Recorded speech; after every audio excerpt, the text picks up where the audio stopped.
Hey gunfighters, this one's going to be a recast, and this is not taking a place of another episode, but in addition to.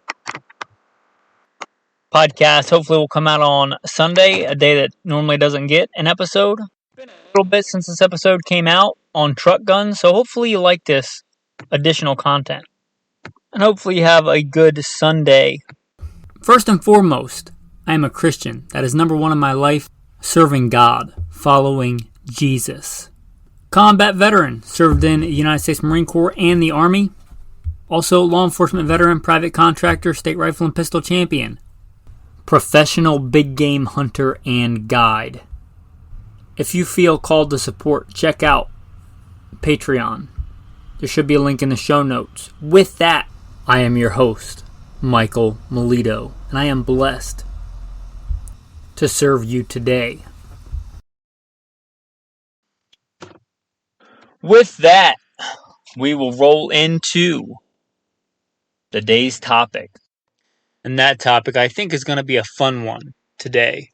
And that's going to be truck guns. Now, truck guns is kind of a common term if you're in the gun world, the gun culture. But, I mean, it could be the trunk of a Honda Civic. Or really the front of a quad. Whatever that is. But truck guns. Guns that you carry on you to be ready. They give you a little bit more firepower than you normally would have in, let's say, your EDC handgun. So let's just assume that all of us men stand ready, a well-regulated militia, and we carry a handgun day-to-day, CCW. Let's assume that from the start. And let's move on to the truck gun. Something that's going to give us a better rate of fire, more firepower, the ability to stop whatever common threats we may encounter quickly and efficiently.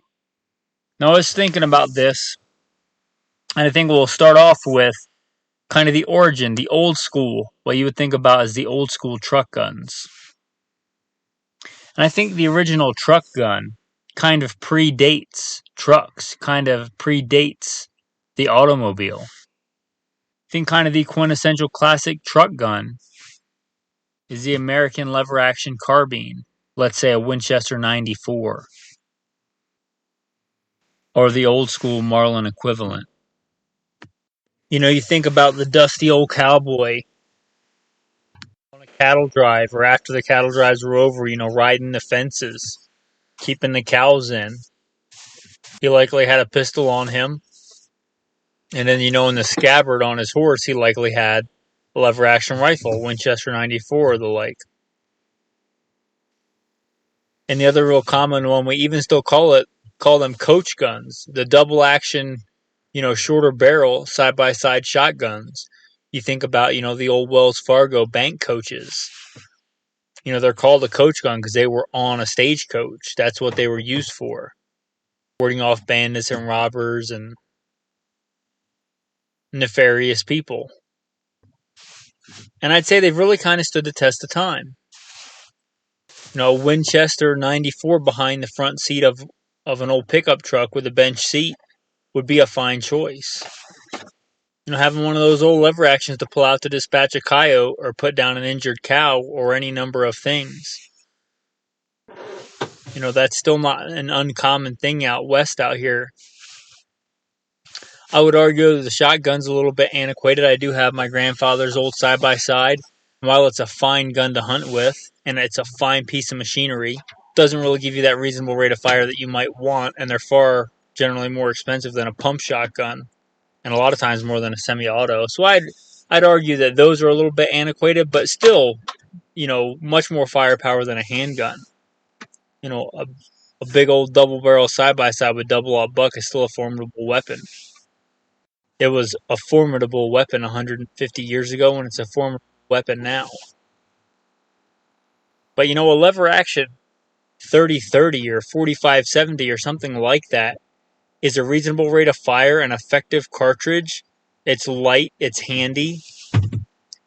And again, a big step up in firepower and the ability to engage multiple targets at different ranges at greater distances than you're probably going to get with your handgun.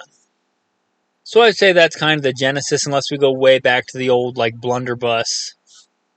But as far as modern, traveling guns go, modern truck guns, I would say that's kind of the genesis and the origin. And again, that they're still not a bad choice. Now, if you bump it up a couple of decades, looking in the let's call it the 1950s to the 1980s, what were you likely to find? When I was growing up, it still was pretty common to have a gun rack in the back of somebody's truck. That was still, a common thing. And in those decades, what you were likely to find back there was a pump or semi-auto shotgun and some kind of rifle. Usually a bolt-action rifle. A lot of times in that era, it was one of the old military conversions, whether it was a Mauser or an Enfield. Or kind of the quintessential one for me growing up was the SKS, which is still a fine weapon and would still be a fine truck gun. But those kind of three, starting in, well, even before, but I would say in the 1950s and on to the 1980s, a pump shotgun was kind of something every country boy and most American men were familiar with. And probably, if they had a truck gun, it was likely in their arsenal. A 20 gauge, a 16 gauge, which is kind of fallen by the wayside, or still the most common today, a 12 gauge. An old Ford or Chevy truck rolling down a dirt road with a pump action shotgun in the back kind of just brings up images of nostalgia and metal Coca-Cola signs and Norman Rockwell paintings. And again, I'd say that stood the test of time. That is one of my go-to truck guns. Mine's a semi-auto, but a good, repeatable shotgun. Let's move on to probably the next most common one you see would be a bolt-action rifle. Likely in 30-06. By the 50s and 60s, 308 was becoming very common. 243. So a bolt-action rifle and one of those quintessential... I forgot 270. How could I forget that? One of the quintessential iconic American rounds in a bolt-action rifle. Maybe iron sights. Maybe a, fixed four-weaver or some kind of scope on it. But a good centerfire bolt-action rifle. Those were pretty common truck guns. In fact, in my professional hunting and guiding days, the most common thing a guide would have would be a 243 bolt-action of some kind. But, like we talked about, an old military conversion 30-06 or an American-made, 700 Winchester Model 70, something like that. And then getting up into the 80s. Now, yes, I know that Armalite came out with the AR-15 in the 1950s. I realize that. I know that it was started out as a civilian gun and adopted by the military. I understand that. But I don't think you were going to commonly come across an AR-15 in the back of somebody's truck. I don't remember ever seeing that growing up. And I'm not saying that nobody did it, but I'm saying it wasn't a common truck gun. Really, the most common truck gun I remember in that guise, again, is the SKS. Growing up, you could get those for, $79, $100 all day long. The SKS, they were durable, they were reliable, and they were cheap. That was probably the most common rifle for hunting I remember growing up. Lots of people had them because, again, they were cheap, they were reliable, and they worked. And they were $79. If you threw it in the bottom of a canoe or threw it in the back of your truck, you weren't worried about beating it up. It was a working man's gun. And I would argue it's still a fantastic choice for a truck gun. It's got a good intermediate caliber. It's good for medium to large game. It's good for defense. It was designed as a defensive rifle. I would argue, especially in states where you can't have a detachable magazine or a magazine that holds more than 10 rounds, it's still probably on the top of the list. So the SKS was likely one of the first common semi-autos you would find as a truck gun. And I remember growing up, and I was a kid born in the early 80s, like the cool, Gucci, tactical, before tactical was really a word, like the cool guy, soldier of fortune gun that you aspired to have as a truck gun in the back of your truck was a Mini 14. The Mini 14 ranch rifle. I know that today the AR really has become, America's rifle.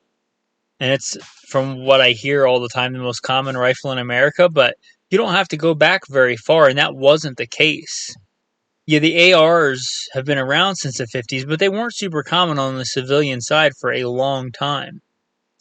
You got to remember the assault weapons ban. That hasn't been sunsetted that long, but when I was growing up, nationwide, there was a ban on high capacity magazines, a ban on like most modern ARs, and there was only one or two companies that made them. There was Colt and there was Bushmaster. For a long time, there may have been a few oddball ones like Olympic Arms. There was nowhere near what there is today on the AR market. If you get an assault weapons ban or pre-ban AR with no flash hider and a 10-round mag, or any of the other ridiculous things that they made you do to them, at that point you got to argue, is it really an AR-15 anymore? But the Ruger ranch rifle was kind of like the working man's AR-15, the common man's tactical rifle. It was super prevalent in, the 80s and the 90s. The Ruger Mini 14 came out in the 70s. I think by the 80s it was kind of in full swing. And I'm a big fan of the Mini 14. I really like them. I use them as a police officer. I think in a lot of ways they're better than an AR-15. I know, crazy. But I've trained with both. I've shot both. And to be fair, I don't own a Mini 14 or a Mini 30. I really like them, but I have so much training and experience in the military and in law enforcement with the AR. Even though I may like an AK or a Mini 14, the amount of training I have in an AR really sways me to just use and run those. Having decades and decades of experience running that pattern of rifle. So, again, I'd say that that's still a fine rifle and a fine choice. And there's all kinds of weird laws in states that try and restrict your right to keep and bear arms to infringe it. In a lot of those states, you can have a Mini 14 for whatever reason, but you can't have a regular AR. You have to have one of those, semi-neutered AR-15s. And at that point, you really got to look at it and judge which one is better. All right, so I guess we'll call that, the first half of this. Well, how did we get to where we are with truck guns in the past of truck guns? The truck guns of the days of yore. And we'll get into the modern talk of what are today some of your best options. What are your best options right now for truck guns?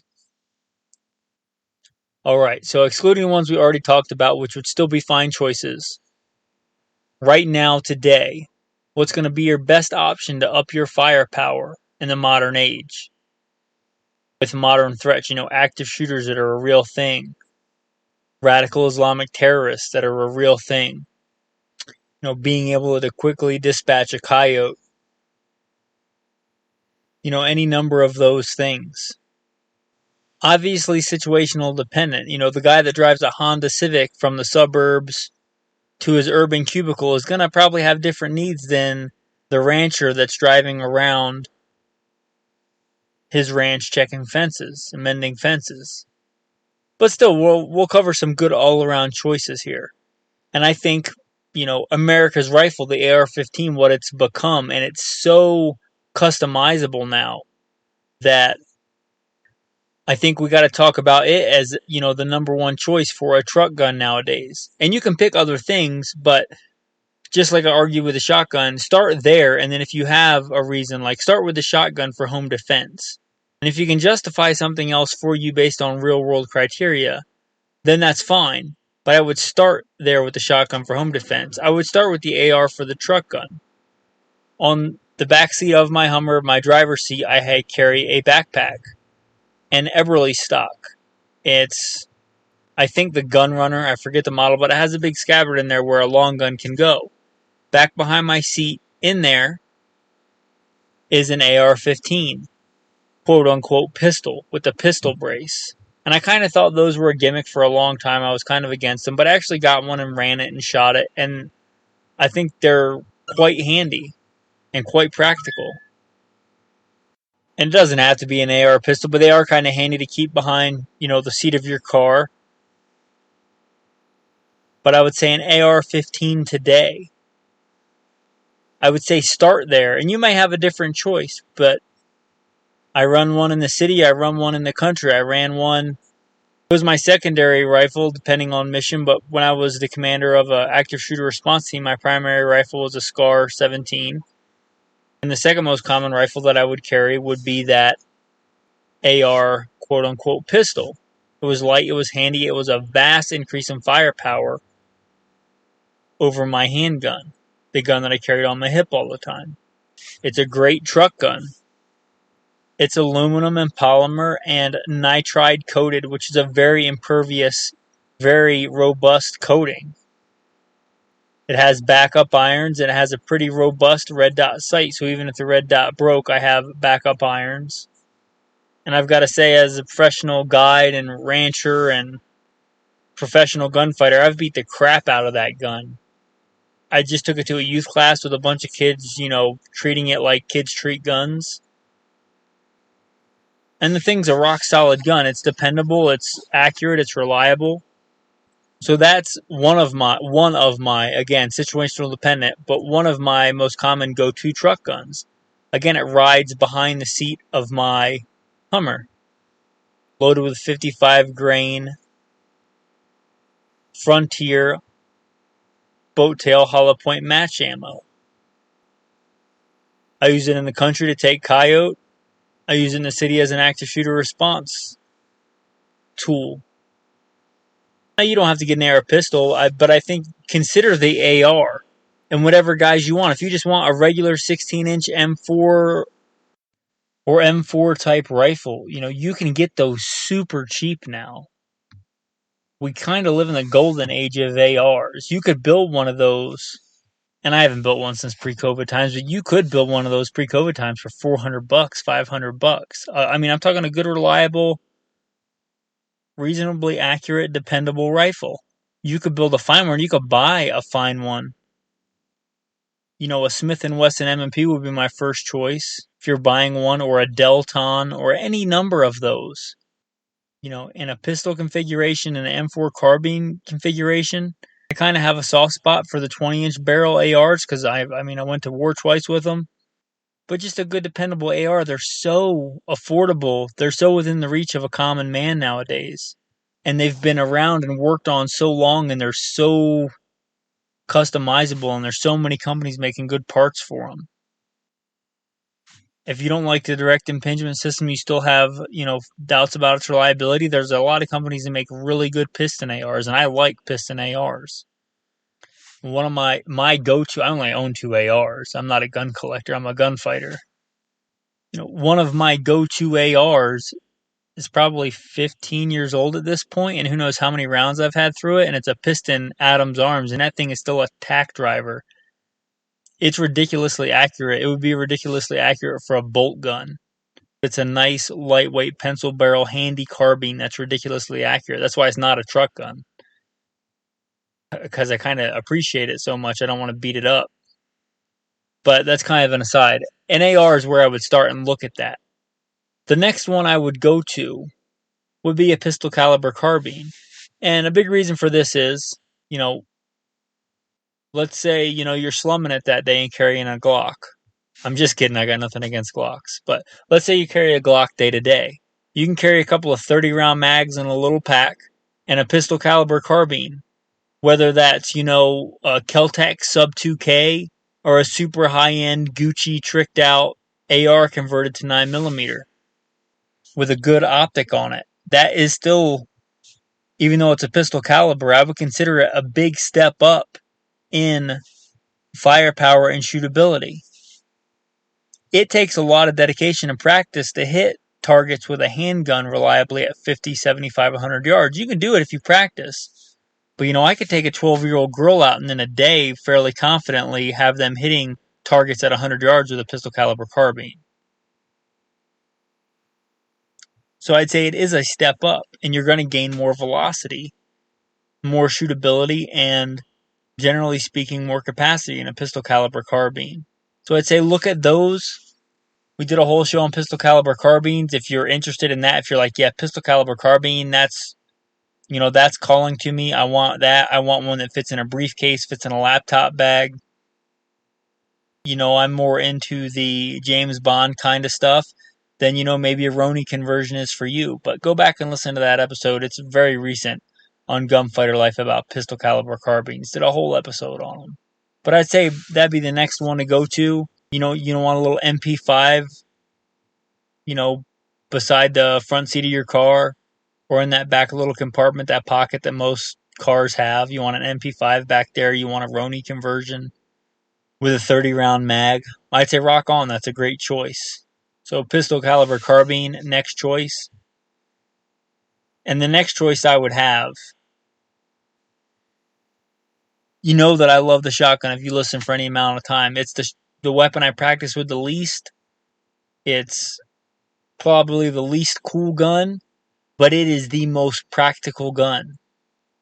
For in-range, close-up combat, the shotgun is unrivaled in its lethality. Yes, you're going to give up some range and some capacity, but its close range capabilities are unrivaled. If you're in an urban environment, or if you're only going to have one long gun in your car, then you want to be able to handle any contingency. You heard my background, and I've said this before, and I didn't come up with this. I got it from a very old episode of the Survival Podcast. But I can count the number of gunfights I've been in on both hands and have fingers left over. And you've heard my bio. Been to war twice for this country. Served on some of the nastiest streets in LAPD.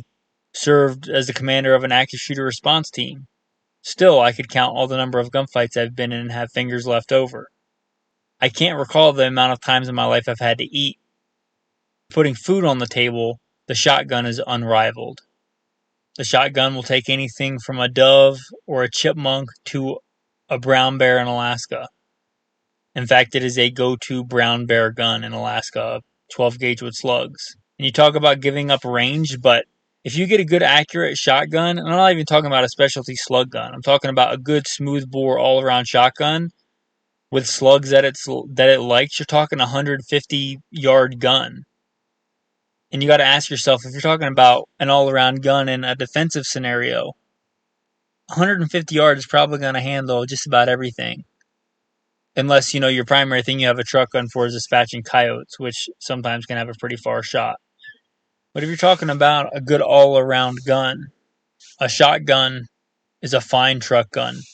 A Maverick 88 you can get for $200, or a nice Mossberg 590, or a Remington 870 with an assortment of birdshot and keep it loaded with number 4 double-aught buck and some slugs on the side saddle. That's a formidable weapon. It's what a lot of cops have in the center of their car. That's their truck gun. When I was a cop riding around the streets of LA, what was beside me? Remington 870 with buckshot and slugs.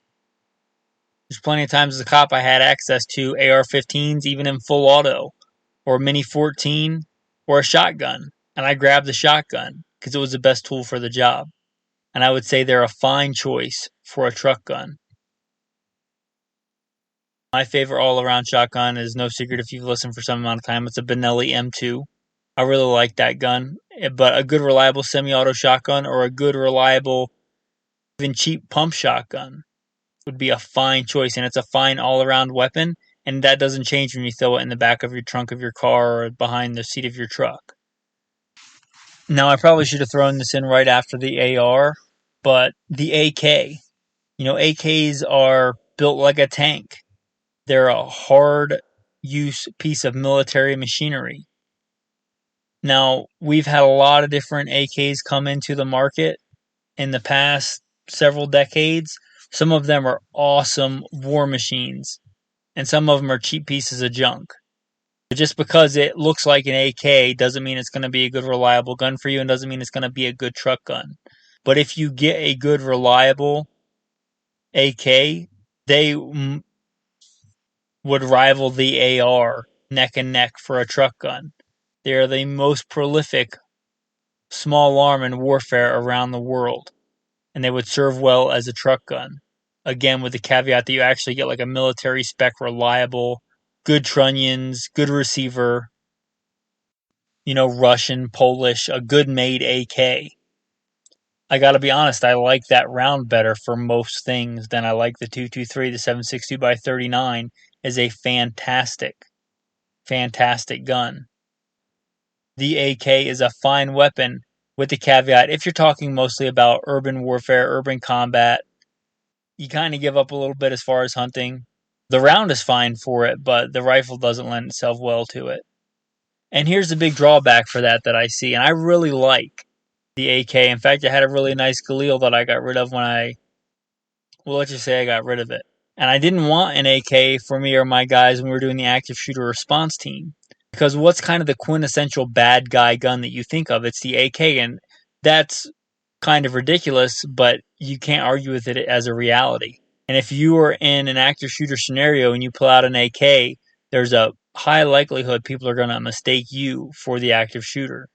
That could happen with an AR or anything else, but I think there is, in reality, a bias against the AK in America. I don't think that's right, and I don't agree with it, but it is. And not liking it's not going to change it. That being said, and with that caveat, I would put it just behind the AR, but a fantastic choice and a fantastic weapon. I rocked one in Iraq. I liked it. I had a catastrophic failure with my M16 in Iraq. I never had a single problem with an AK in Iraq.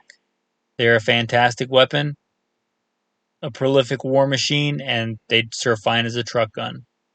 So I think this is a good one for your guys' feedback. Again, goodshepherdtraining.com. But let me know your truck guns. Let me know if you want me to share that on the air on a future episode. But what are you carrying behind the seat of your car, in the trunk of your Honda Civic, in your laptop bag? Let the audience know. We're a tribe here. We're a community. Let's help each other out. What do you think is the quintessential or best truck gun? Again, that's goodshepherdtraining.com. One-stop shop for more. Again, share what you're carrying in the truck. Or again, leave a comment. Comment on the podcast. Usually you can scroll down, leave some stars, and it has a thing for a comment. Say, great episode. My favorite truck gun is X. And then, people that listen on Spreaker or iTunes or Google, they can all see what your truck gun is. And you can use an anonymous name or whatever. Don't put out your plate number. But hey, I like to rock a Mossberg 500 with slugs. Or, this guy doesn't know what he's talking about. A Ruger 1022 with a drum mag is the ultimate truck gun. What do you say? Whatever you want. Anyway, with that, guys, I hope you enjoyed this kind of fun chat. There's a lot of not fun stuff going on in the world right now, but I hope you enjoyed this thought experiment into the truck gun. We live in a far different world than we used to. And if cowboys could see the value of, let's call it a truck gun before they were trucks, surely today we can see the value of a truck gun. So man up. All those cool guns in your safe aren't going to do you any good if you get in trouble and you need them. A gun on your hip and a gun close by, some upgraded firepower in your vehicle. Alright guys, I'm going to throw in a tactical tip. You're probably waiting for something super awesome tactical about truck guns, but I'm not going to give you that. Tactical tip of the day for us men. Safety razors. We talked in the beginning about nostalgia. Sometimes the old ways are better. And I think that safety razors are awesome. I switched to them several years ago. Even my wife switched to them now. But it's just the old school razor you think about in World War I or World War II. It's just a straight razor blade that you screw into a handle. Anyway, one single sharp razor blade screwed into a reusable handle. The Mach 3, the Mach 4, the Mark 12, whatever crazy amount of shark tooth blades you think you need, you really only need one sharp blade. Unless you just hate money. But I just looked it up on eBay. There's 100 Gillette Platinum double-edged razor blades for $12.99. And little tip on those, the safety razor blades, you can use the one side and then flip the blade over so you actually get like 4 cutting surfaces on them. You only need one at a time, but they last quite a while. Again, the safety razor blade's kind of the quintessential, World War I, World War II, American man shaving system. You don't need some kind of fancy new space age razor. You need one sharp blade to cut hair. So that's tactical tip of the day. Old school safety razor. Which brings us to the tactical verse of the day. Remember to keep God first, because it doesn't matter how many gunfights you win or lose. Doesn't mean anything if you don't have eternal salvation. Why do we need truck guns and to be ready? Why is being ready important? Luke chapter 17. In that day, he who is on the housetop, and his goods are in the house, let him not come down to take them away. And likewise, the one who is in the field, let him not turn back. Remember Lot's wife. Nobody knows what the future holds. Every time I've ever needed a gun, I've needed it right now.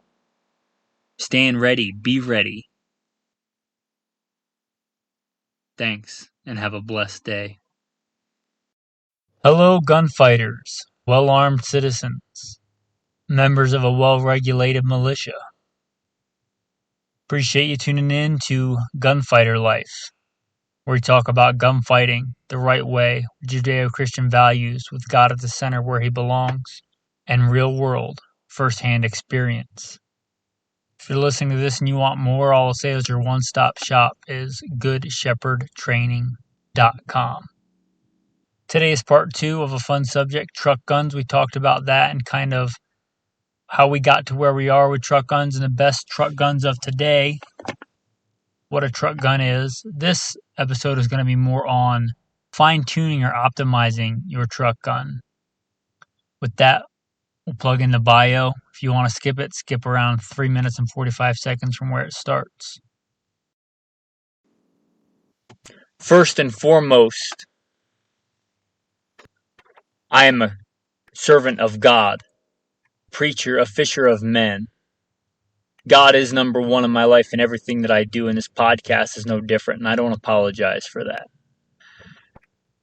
A little bit about me in the background. I grew up, I guess what you would consider a heathen. Didn't grow up a Christian, but I grew up in the southeastern United States, what most would consider very poor. Hunting and fishing and shooting. Joined the Marine Corps at 17, did a couple of combat tours in Iraq. After my combat tours in Iraq, I was an urban warfare instructor for the United States Marine Corps under Mojave Viper. I also served in law enforcement for several years in LAPD. I worked patrol assignments and more specialized assignments, where by God's grace, he got me through some nasty places in this world of war zones and some of the nastiest streets in the country. Not because I am better, because God chose to have mercy on me and had a purpose for me, and I'm thankful for that. After my time in law enforcement, I was a private contractor for federal government, for a 3-letter government agency I won't specify, doing private contracting work. I'm very much involved in guns and gunfighting. I also served in the U.S. Army, both full-time and part-time National Guard. I should say my primary MOS is in both branches of the military or infantry, as of one sort or another. Specialized infantry in the Marine Corps and an MOS that no longer exists. I started competition shooting even before I joined the Marine Corps at 17. I won my first gold medal even before I joined the Marine Corps at 17. I've been blessed by God with the talents he's given me to win more shooting competitions than I can remember. I've won most of my competitions in rifle and pistol, but I've also competed in archery and shotgun and even muzzleloader, knife throwing, hatchet throwing. I've competed in all that. I've also been a professional big game hunter and guide. Like I said, I grew up hunting and fishing and shooting. I've done it to put meat on the table because I like to put food on the table with the talents God's given me. I don't apologize for that.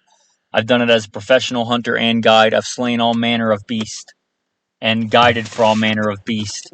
Bear and wolf and elk and deer, mule deer, white-tailed deer. I've slain ram and fallow deer and countless animals. And I don't apologize for that either. FBI certified, firearms instructor, NRA, and a bunch of other 3-letter government agency certifications. Blessed be the Lord my rock, who trains my hands for war and my fingers for battle. Psalm 144. I've been blessed to be the commander of a tactical team, an SRT special response team in a large metropolitan area, where our primary job was to stop active shooters. But again, first and foremost, I'm a servant of God, called by God to share the good news, preacher, a fisher of men. With that, we will roll into the day's topic. So let's talk truck guns. Modern truck guns and some of the best choices. We laid out the argument that the AR-15, the pistol caliber carbine, the shotgun, and the AK-47. So how do we optimize these as truck guns? Some might argue that you don't need to optimize anything. That, let's say, your semi-automatic M4 clone with just iron sights is fine. And I would say that's a valid argument. Certainly a step up in firepower and range over, let's say you're carrying a Glock 19. It's certainly a step up from that. Doesn't mean we can't optimize it. I'm talking as a man who loves iron sights, but optics do offer a distinct advantage. So I think the best for a truck gun is going to be a good, robust red dot sight. I'm talking red dot sight you can drop, you can bang around, it doesn't lose zero. Good red dot sight. The ability to acquire targets in low light or no light. So I'm going to submit there's really two best options for this unless there's something I don't know about.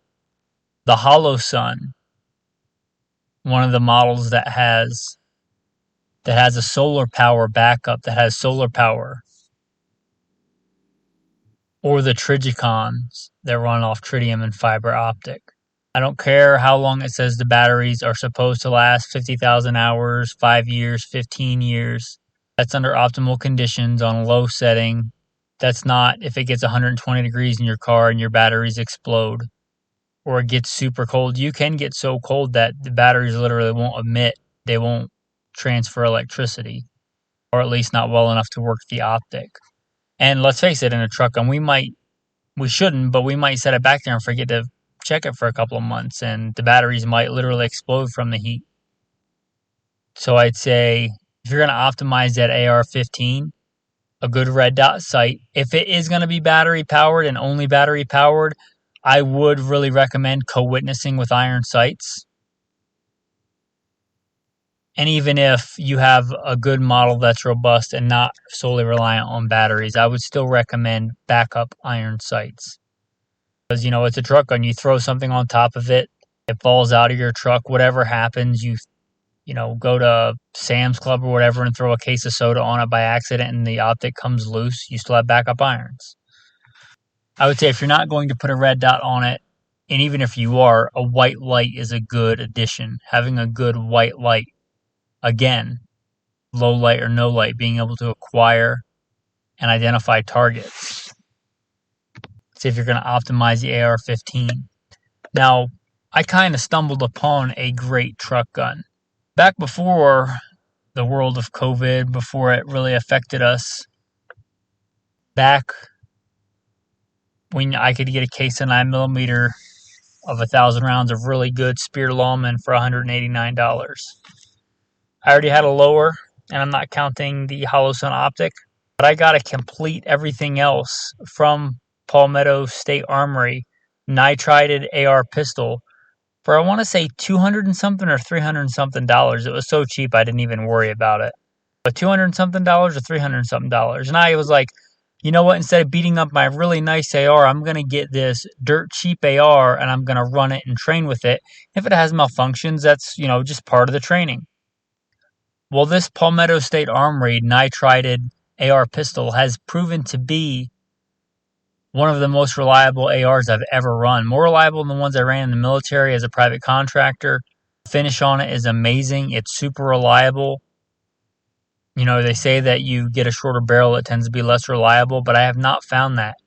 This gun is accurate, it's reliable, it's anywhere from the humidity and wetness of Tennessee as a truck gun or a quad gun, as a professional hunter and guide, taking out coyotes to riding around the desert. Do all manner of things. I've not seen a spot of rust on it. I've not seen any deterioration. Whatever nitride coating they use on it is super slick and very impervious.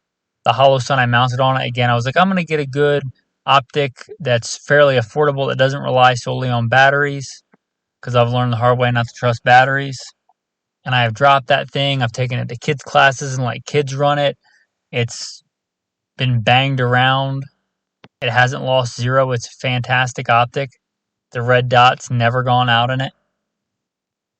So I stumbled upon that, and it's one of the places I think an AR pistol really shines is as a truck gun, because it's easier to use in confined spaces. You don't know what the future holds. You may have to engage from inside your vehicle. You may have to maneuver in and out of your vehicle. You may have to pass it to somebody else in your vehicle if you're trying to get out of a city in a rough situation. For all those things, an AR pistol, although you do give up some velocity, you gain a lot in maneuverability, and I think that's a better trade-off in a truck gun than it is in most other situations. I'm not a big fan of green tip. It's not very accurate ammo. It's not very terminally effective ammo, but I think this is a place where it wouldn't be my primary ammo, but it would be a great thing to have, and I often have in my case backup mag of green tip.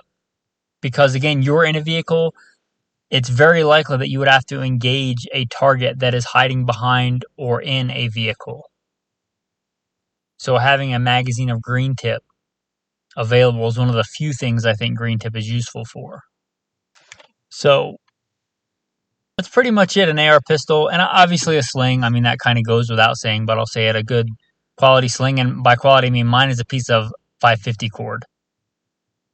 It's literally there so that if I have to use both hands, I can sling it in front or in back. But I'd say there you go on optimizing the AR as a truck gun. Now let's talk about the pistol caliber carbine, and that can mean a lot of things. That can mean anything from a high point carbine, which is not a bad gun for the money. Tend to be super reliable, straight blowback. It could be anything from a pistol caliber carbine high point to a super Gucci-fied PCC gun for USPSA, an AR build, to an MP5. So this is a big, broad spectrum.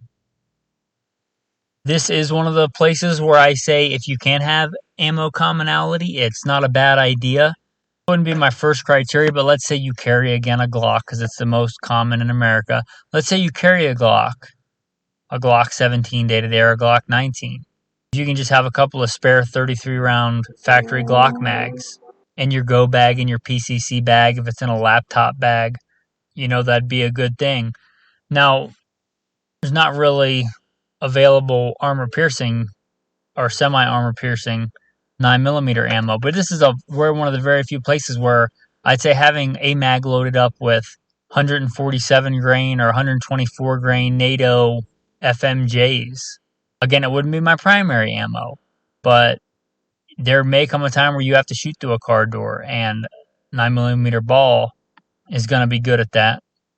If you're using hollow points, this is one of the places where paying the extra money and getting a good bonded hollow point really might pay off. You're shooting through windshield glass, whether that's shooting through your own windshield out, which is a real thing that happens, or shooting into someone else's car for whatever reason that might be. Again, optimizing it for that. Having a magazine of FMJ, though, generally penetrates a lot, which is one of the reasons it's not good for defense. But one of the few reasons it might be good to have on you in this situation. Again, having one of those 33-round mags loaded up with NATO 124 grain plus P NATO rounds would be not a bad idea. We're talking PCC here. Again, red dot is an obvious choice. A red dot, again, just like the AR, a red dot. And I really like the ones that don't require batteries. But if you're going to get a battery-operated one, that's fine. I would say, again, backup iron sights or co-witness iron sights, even better. One of the cool things about PCCs, unlike ARs, there's really only a few options for folding stocks on ARs. I don't know that I like any of them, but generally a PCC, a lot of them are made with AR style stocks. or even if they're not like a SIG MPX, they don't require that buffer tube, which is why you can't generally fold a stock on an AR like you can as easily on an AK. So if you got a PCC, much easier to put a folding stock on there. If we're talking a truck gun or talking a laptop bag gun, something that can be made smaller, I would really recommend getting a folding stock on your PCC if it's a truck gun. It's going to save space. Unlike an AR, you can probably fire it with the stock folded. You may not have time to unfold that stock, but not a big deal if you have a red dot and you know how to use it. It's still a big step up in firepower. And obviously, if you have the time, unfold the stock. But that's a cool thing about the PCC over the AR is they can be made much smaller. And even if they have a folding stock, a lot of times they can be fired with the stock folded. So I would say optimizing the PCC for a truck gun, folding stock if you can get it. Now we talked about slings on the AR. I don't generally like one-point slings, but I think on a PCC that is the best place and the best use of a one-point sling. They're super handy. They're super light. You can literally throw it around your neck and spin it around, one arm or the other arm. Generally, you can make them as heavy as you want, but generally PCCs are super light and super handy. It's one of the benefits of them. So a good single-point sling with a good quick detach. Most modern platforms make that easy to accomplish. Again, they're not very heavy, and a single point sling, especially for a truck gun, you're probably not going to be using the sling and carrying it like that for 12 hours. So a good handy single point sling with a quick detach if you're optimizing the PCC for a truck gun. Let's talk about one of my personal favorites. I talked about the AR pistol as a truck gun, and I do keep that generally behind the seat of my Hummer as my go-to truck gun. But I have two, and I generally carry a shotgun. Now, I love the shotgun. It would be my secondary go-to as a truck gun. It generally rides also behind the front seat of the Hummer or on the passenger rear side door. But how might I optimize this? Now, you know that I'm a big fan, if you've been listening for a while, of number 4 buck. I really like number 4 buck for home defense. I really like number 4 buck for taking out animals up to and including bear.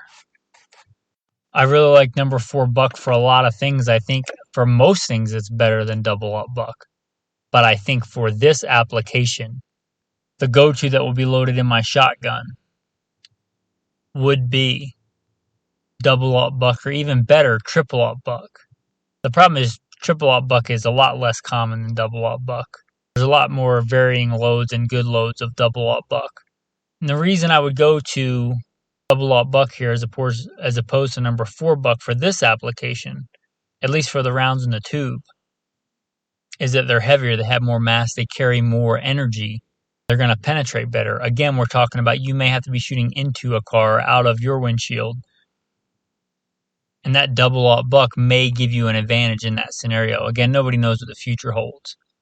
But I would have the tube, if I was optimizing it, I have the tube loaded with double up buck. I would have a side saddle with slugs, and I would know how to quickly interchange the round that I was firing, whether that's running dry or just switching a load. I was practicing that today, actually. Switching one load for another. Be able to throw a slug in there, because it wouldn't be outside the realm of possibility where you had to take a much longer shot or a more precise shot. Let's say a shot at somebody holding somebody else hostage in another car. Slug's a better tool for the job than buckshot. And you may want more penetration, and if you're talking about stopping another vehicle, stopping an engine, a slug is a fine thing for that. You're probably not carrying around, a 50 BMG as a truck gun. But a shotgun slug has quite a bit of penetration. You can make deep penetrating slugs or a Bernanke slug. But just your old, 1 ounce Foster slug, a big hunk of penetrating lead that will do well to stop an engine. Which again, we don't know what we're going to be doing, so that comes in handy.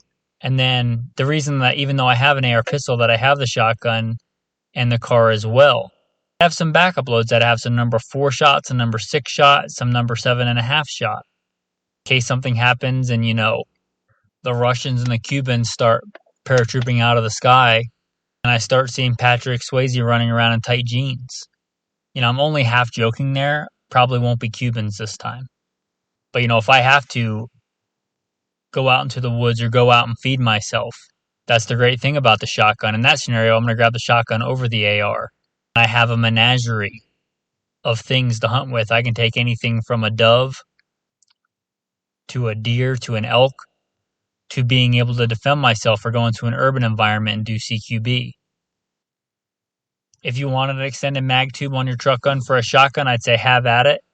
I'd say the 5 rounds that is on most pump action and semi-autos is probably fine. If you can't solve the problem with 5 rounds of double up buck or 5 slugs, I don't know that you're going to solve it with 7 or 8. I would stay away from mag-fed shotguns for this. We're not talking about 3-gun. We're not talking about John Wick. We're talking about rural defensive scenarios. And the tube-fed pump or semi-auto shotgun has been hammered out for over 100 years on reliability. Shotgun rounds have rims, and generally rims don't feed as well out of a mag-feed shotgun. I know some mag-feed shotguns probably feed fine, but they're probably in general less reliable than a tube-feed 870, Mossberg 590, Benelli M series. And the great thing about the shotgun, they're kind of inherently meant to be shot fast. So the rib that's on it with the bead or a nice fiber optic front sight, that's probably fine for most things. This is your primary go-to, not your backup, but your go-to all the time shotgun, which I think is a fine choice for a truck gun. Again, a white light, a way to engage and positively identify targets at night or in low light. I have that on my home defense shotgun, but again, it's not my grab and go first choice. It's my second choice for a truck gun, and generally both are in my truck. But I would definitely have a shotgun with a 5-round capacity or better, and I would have a good side saddle with slugs. Those would be probably the only 2 real criteria I would want for a good truck gun, for a shotgun. I love the 410, probably would be my first choice for this. Obviously, 12 gauge because it's so ubiquitous. And this is a time where I think more power is better. I don't know which one of those pellets is going to hit the target. And more in this situation is better. I think 20 gauge would be a fine choice too, but 12 gauge in this scenario I think wins. Now, I saved the AK for last because the AK, just your standard, military wood furniture AK with a 30-round mag. Your truck gun, your trunk gun, just put it in there. That's really not much else to be said. The only kind of disadvantage of that is they're hard to mount sights on. They're hard to mount flashlights on. If you can find a way to mount either a white light, a good white light, or a good red dot on there, I wouldn't turn my nose up at that. But I wouldn't sacrifice the good combat iron sights that are so robust and sturdy for a crappy red dot sight. I would rather have the iron sights that are on there. That's one of the good things about the AK. You could throw it in a dirty trunk and have it rattle around, and I wouldn't worry about it losing zero, assuming you zeroed it in the first place. The great thing about the AK, that round, the 7.62 by 39, is an awesome round, and it's awesome for barrier penetration. It's a good round. It's one of the few times where I think just the regular military ball ammunition might be one of your best choices, because 7.62 39 ball, people get killed with that around the world every day. It's a good round for that. Not optimal, but if you're talking about a truck gun, shooting out of a vehicle, shooting into another vehicle, possibly, things like that, it's cheap. It's a fine choice. Really just get the AK loaded up and put it in your trunk. Put it in the back of your truck. Now, this was pointed out to me by a listener that I didn't even think of because it doesn't really apply to me, but make sure in your jurisdiction you obey the local laws. Sometimes you can't, conceal a gun or have a loaded long gun in your vehicle, but you can a pistol.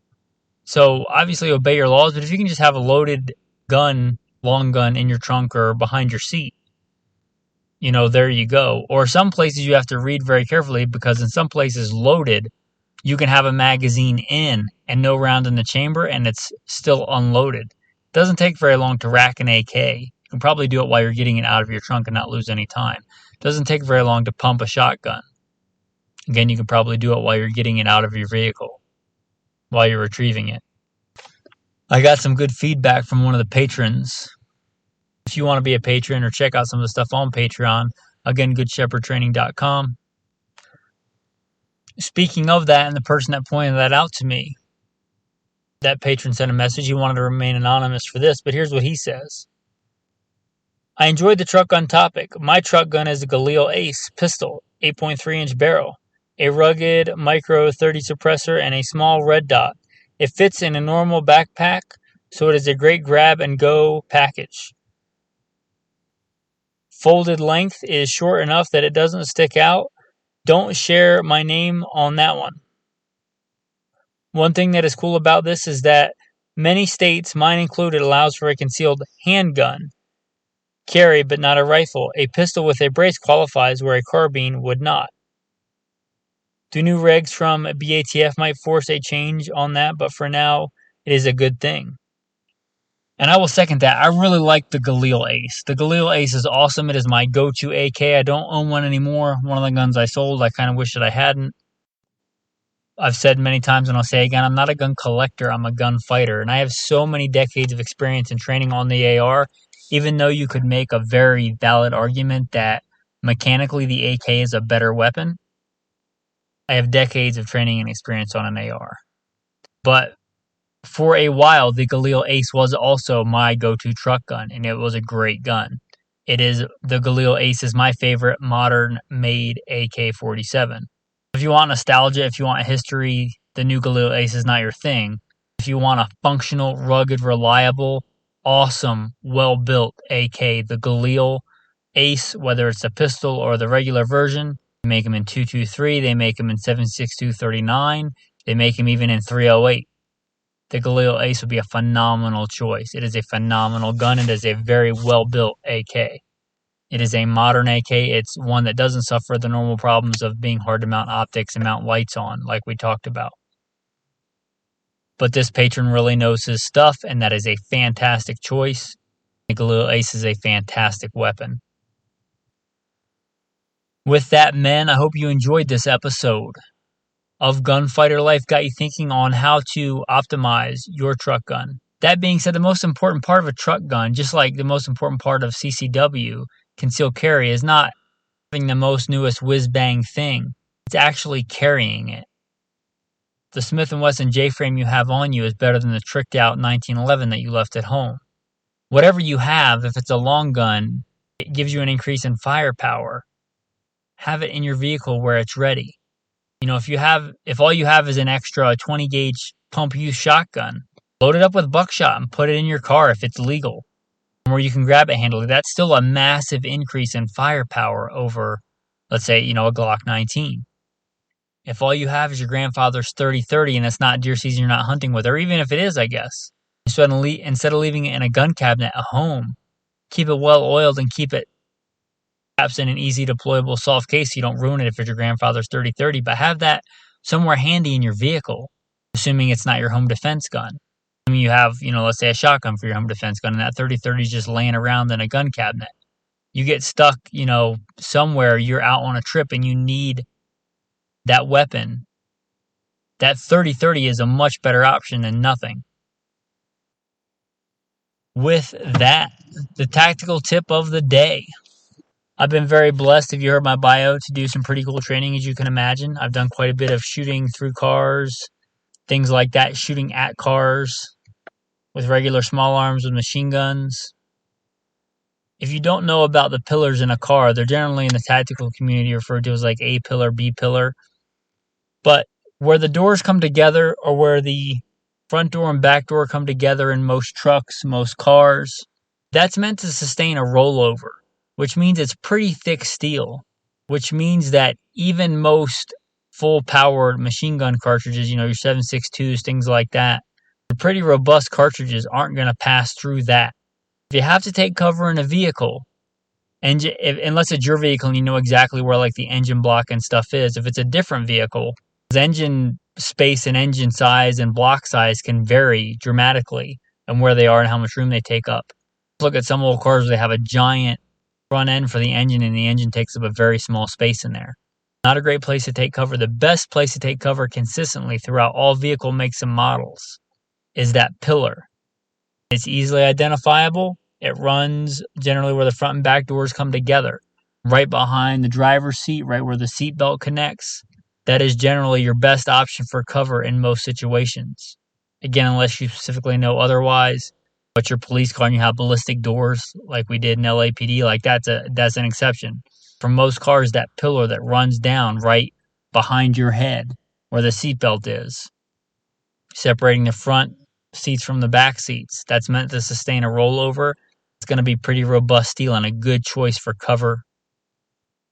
And hopefully you never have to use that tactical tip, but if you do, it's there. With that, the tactical verse of the day. We're talking about truck guns, which kind of implies traveling. This one is a blessing from Deuteronomy 28, one of the verses by God's grace I get to read every morning. And one of the very small verses in all of Deuteronomy 28 is, "Blessed shall you be in the city, and blessed shall you be in the country." Remember, if you're a Christian, wherever you go, whether it's the city or the country, God is with you and you are a blessed, holy man, set apart. With that, thanks for listening to Gunfighter Life, Part 2 of Truck Guns. I hope you enjoyed this episode.